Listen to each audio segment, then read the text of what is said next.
장관님, 제가 한번 문제 제기를 지난번에 했었는데 아직 해결이 안 된 게 하나 있어서 말씀드립니다. 포천에 있던 수송대대가 그 별내면 탄약대대로 이전하는데 17년 국방계획에 따라서 총 사업비가 305억 원을 투자해서 부대 이전 준비를 하고 원래 그 설계가 들어가고 있는 거 알고 계시죠? 네. 네, 그래서 그 주민들은 여기에 대해서 반대가 아주 심하고 있습니다. 왜냐하면 그동안 주민공청회라든가 협조 이런 것들이 일체 없었고 그러다 보니까 우려를 많이 하고 있는 것도 보고받으셨죠? 지난번에 저도 한번 문제 제기했었고요.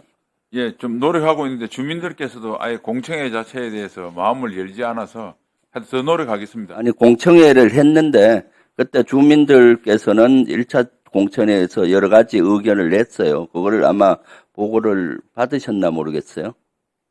그래서 예. 지금 공청회 한 이후에도 그 해답이 없어서 2차 공청회를 한 번 더 주민 건의사항을 가지고 장관님과 육군본부에서 검토를 하고 답을 주는 걸로 약속을 했는데 아직 그 답이 안 오고 있어서 대단히 여기에 대해서 좀 주민들께서 분노하고 계시는 분이 있으니까 가시기 전에 또 다시 임무를 주셔서 주민들의 그 얘기를 좀 귀담아 듣고 검토해서 2차 공청회를 빨리 와서 한번 얘기를 해 주셨으면 좋겠어요. 그렇게 하시겠습니까? 네. 네, 이거는 지난번에 장관님 계실 때도 제가 한번 문제 제기했던 거고 해결이 안 돼서 제가 다시 한번 부탁드리고요. 요거는 오늘 우리 오전에 조국 혁신당과 민주당 국방위원들의 기자회견을 한 게 있습니다. 청문회 때 김용현 국방부 장관 후보자 청문회 때 문제가 제기되었는데 그때 파행이 돼서 제가 질의를 못한 게 하나 있어서 확인을 좀 하고자 합니다. 지금 가장 이슈 중에 하나가 김용현 후보자가 경호처장 당시에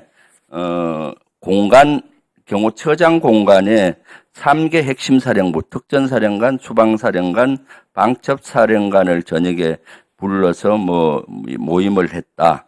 또 그것도 한 번이 아니라 여러 번 했다. 이런 제보들이 있어서 우리 존경하는 박선원 의원님께서 문제 제기를 했는데 김용현 후보자는 거기에 대해서 부정도 긍정도 하지 않고 답변을 안 했고 TV조선인가 어디 언론사에 나가서 언론사에는 경호 목적으로 이런 모임인데 탄핵까지 이렇게 학대하는 거는 너무하다 이런 식으로 답변을 했어요. 거기에 관련해서 한번 질의를 할게요.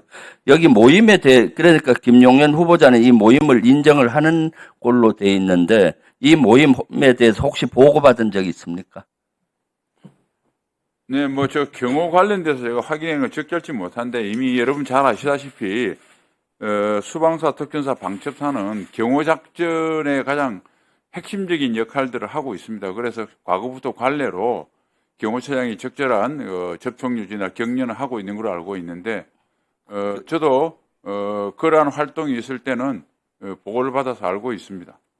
이렇게 수방사령관은 장관께서도 수방사령관 할 때는 아마 수방사령관 병력에 많은 병력이 경호에 투입이 돼 있기 때문에 만나는 건 문제 없을 것 같은데 그것도 이제 장관께 보고를 해야 되는 거죠.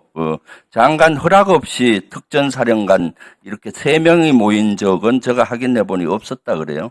아니요, 그렇지 않습니다. 그거는 특전사는 늘 가실 때 외곽에 방어를 하고 또 잘 아시는 707 부대라든지 여러 가지 부대들이 늘 있고 그다음에 방첩사에는 아예 경호를 담당하는 부서가 편성되어 있습니다. 그래서 제가 수방사령관 할 때도 수방사, 특전사, 방첩사는 그때는 아주 정기적으로 이렇게 접촉을 하고 격려를 했고 최근에는 그게 없어졌는데 부정기적으로 이렇게 하고 그것도 문재인 정부 때도 몇 번 한 걸로 알고 있습니다. 그래서 이거는 제가 구체적으로 확인을 해서 경호에 관계된 활동을 확인해 주기는 어렵습니다만은 그런 사항이 있을 때는 어쩌다 한번 소통과 격려를 할 때가 있으면 저한테 보고가 들어오고 제가 승인을 합니다.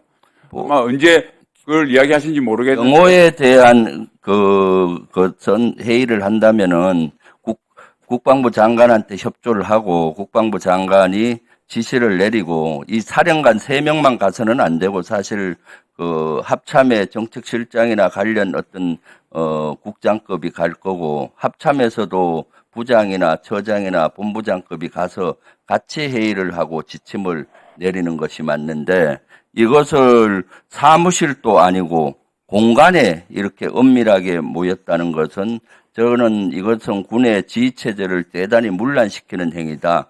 만약 그것이 관례적으로 해왔다라고 하면 이것은 아주 대단히 잘못된 거죠. 그리고 장관을 무시하는 행위라고 보고요. 우리 병무청장님 그 경호 사정을 했잖아요. 제가 답을 드리는 게 네. 경호청장 차장했기 때문에 네. 저한테 성인 없이 네. 그 경호처장이 군 부대를 모은 적이 없고요. 다 저한테 그 사전 성인이 오고 제가 성인 하에 그 옛날처럼 주기적으로 매달 이런 건 아니지만은 가끔 1년에 한 번 정도 어떤 격려 정도의 어떤 격려성 회의는 한 것으로 제가 알고 있고 그래서 승인했습니다. 승인한 근거가 있나요? 이런 거 할 때는 사실은 경호 목적의 회의라고 하면 회의에 내려갈 때 국방부에서 지시하는 공문이 있잖아요. 아니 그 회의 자체가 네. 저한테 구두로 승인하면 되는 것이지.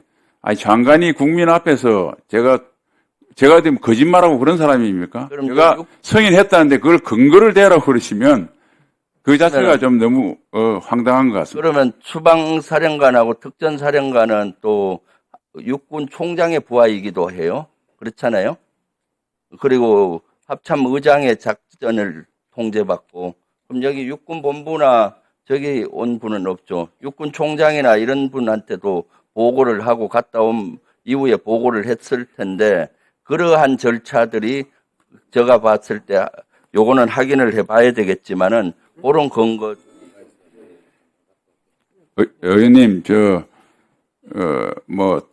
후보자도 그 말씀 했지 않습니까? 지금 현재 상황에서 계엄이라는 게 있을 수 있느냐? 국민이 송인하겠느냐? 군이 따르겠느냐? 내가 나도 안 따르겠다고 했으면 그것으로 이제는 이걸 마무리 지으셔야지.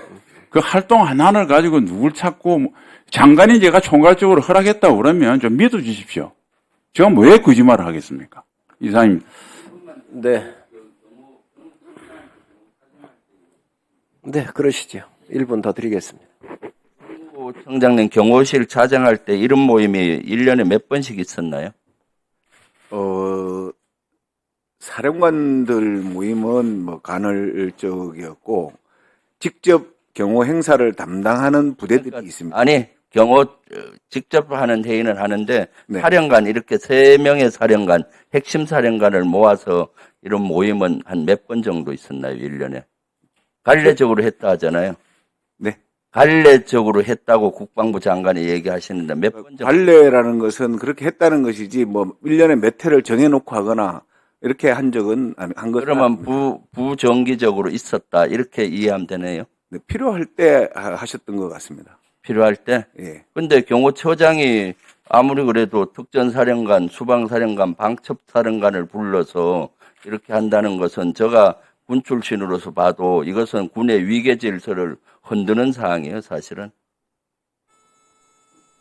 그렇지 않습니다. 장관이 알고 허락을 했다고 하는데 그리고 박근혜 정부 때까지는 매달 했습니다.